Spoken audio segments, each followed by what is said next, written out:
नमस्कार दोस्तों, मैं सोनू सिंह और आप देख रहे हैं न्यूज ऑफ वोचन। दरअसल आपको बता दें कि यूपी के स्थानीय निकाय चुनाव को चलते हुए लगभग 3 माह का समय लखनऊ के बिताने के बाद बसपा सुप्रीमो मायावती दिल्ली पहुंच गई हैं। छत्तीसगढ़, मध्य प्रदेश और राजस्थान और तेलंगाना राज्य के विधानसभा चुनाव को लेकर पार्टी की तैयारियों पर नजर रखने के साथ साथ ही अगले वर्ष होने वाले लोकसभा चुनाव को लेकर मायावती फिलहाल अपने दिल्ली में ही बैठकें करेंगी। राज्यों के चुनावों के कांग्रेस से गठबंधन तथा लोकसभा चुनाव के लिए विपक्ष के साथ महागठबंधन में शामिल होने के बारे में भी चर्चा करेंगी। इस बीच पंजाब में श्रोमणी अकाली दल बादल के भाजपा से गठबंधन की चर्चाओं पर भी पार्टी की नज़र है के लिए विपक्ष के साथ महागठबंधन में शामिल होने के बारे में भी वो चर्चाएं करेंगी। इस बीच पंजाब श्रोमणी अकाली दल के बादल भाजपा में शामिल गठबंधन की चर्चा पर भी पार्टी की नज़र है।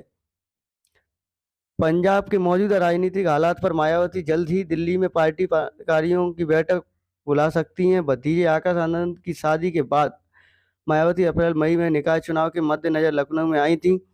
राजधानी में 3 माह के दौरान बसपा प्रमुख के प्रतिमा पदाधिकारियों के साथ बड़ी बैठकें की। पिछले वर्ष विधानसभा चुनाव और फिर निकाय चुनाव में भी पार्टी के खराब प्रदर्शन पर मायावती ने बूथ स्तर पर ऊपर तक संगठन को नजर सिरे से खड़ा करने के लिए निर्देश पदाधिकारियों को दिए हैं।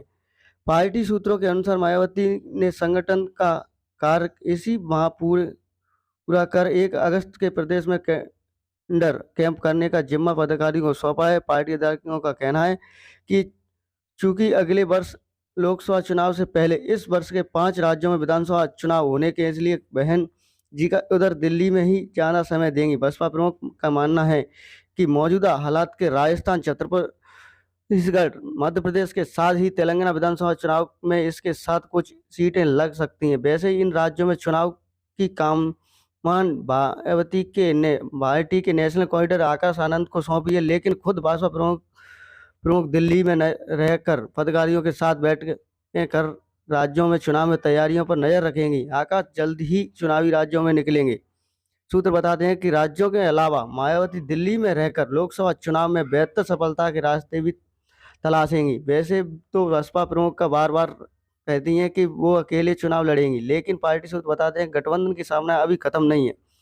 अभी कुछ और कहना जल्दबाजी होगी, लेकिन राज्यों के विधानसभा चुनाव के बाद काफी हद तक तस्वीर साफ हो जाएगी। लेकिन यह कि वर्ष 2014 में अकेले चुनाव लड़ेंगे या बसपा जहां शून्य पर सिमट गई थी, वहीं पिछले लोकसभा चुनाव में सपा से गठबंधन होने पर पार्टी को 10 सीटों की सफलता मिली थी। इस वीडियो को लाइक करें, शेयर करें और सब्सक्राइब करें।